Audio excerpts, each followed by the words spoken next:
തന്നെ ക്രൂരമായി മർദ്ദിച്ചെന്ന മുൻ മാനേജറുടെ പരാതിയിൽ നടൻ ഉണ്ണി മുകുന്ദനെതിരെ കേസെടുത്ത പോലീസ്. കൊച്ചി ഇൻഫോ പാർക്ക് പോലീസാണ് കേസെടുത്തിരിക്കുന്നത്. ഉണ്ണി മുകുന്ദന്റെ മുൻ മാനേജറായ വിപിൻകുമാറാണ് നടൻ തന്നെ മർദ്ദിച്ചെന്ന ആരോപണവുമായി രംഗത്തെത്തിയത്. നേരത്തെ തന്നെ പരാതിക്കാരനായ വിപിൻകുമാറിന്റെ മൊഴി ഇൻഫോ പാർക്ക് പോലീസ് രേഖപ്പെടുത്തിയിരുന്നു. അതിന് പിന്നാലെയാണിപ്പോൾ നടനെതിരെ കേസെടുത്തിരിക്കുന്നത്. ഉണ്ണി മുകുന്ദൻ വധഭീഷണി മുഴക്കിയെന്നാണ് പോലീസ് രജിസ്റ്റർ ചെയ്തിരിക്കുന്ന എഫ്ഐആറിൽ രേഖപ്പെടുത്തിയിരിക്കുന്നത്.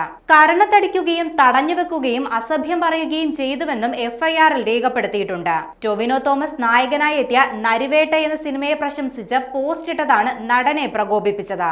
തുടർന്ന് തന്നെ അസഭ്യം പറയുകയും മർദ്ദിക്കുകയും ചെയ്തുവെന്നായിരുന്നു മാനേജർ വിപിൻകുമാറിന്റെ പരാതിയിൽ പറയുന്നത്. ഉണ്ണി മുകുന്ദന്റെ ഏറ്റവും ഒടുവിൽ പുറത്തിറങ്ങിയ സിനിമ പരാജയപ്പെട്ട സാഹചര്യത്തിൽ മാനേജർ നരിവേട്ട എന്ന സിനിമയെ പുകഴ്ത്തി സോഷ്യൽ മീഡിയയിൽ പോസ്റ്റ് ഇട്ടതാണ് നടനെ പ്രകോപിപ്പിച്ചതെന്നാണ് പരാതിയിൽ പറയുന്നത്. ഇതുമായി ബന്ധപ്പെട്ട തർക്കമാണ് അസഭ്യം പറഞ്ഞ് മർദ്ദിക്കാനുള്ള കാരണമെന്നും പരാതിയിൽ പറയുന്നു. തന്റെ ഫ്ളാറ്റിൽ വന്ന് പാർക്കിംഗ് ഏരിയയിൽ വിളിച്ചു വരുത്തിയാണ് മർദ്ദിച്ചതെന്നാണ് പരാതി. ഉണ്ണി മുകുന്ദനെതിരെ താരസംഘടനയ്ക്കും ഫെഫ്കയ്ക്കും പരാതി നൽകിയിട്ടുണ്ട്. മാനേജർ നൽകിയ പരാതിയിൽ കൂടുതൽ അന്വേഷണം ഇന്ന് നടക്കുമെന്നാണ് പോലീസ് വ്യക്തമാക്കുന്നത്.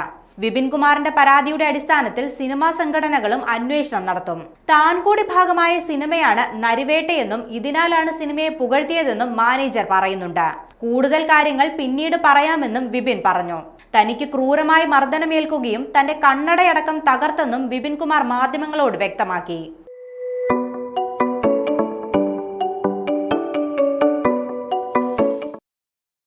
Download ShareChat.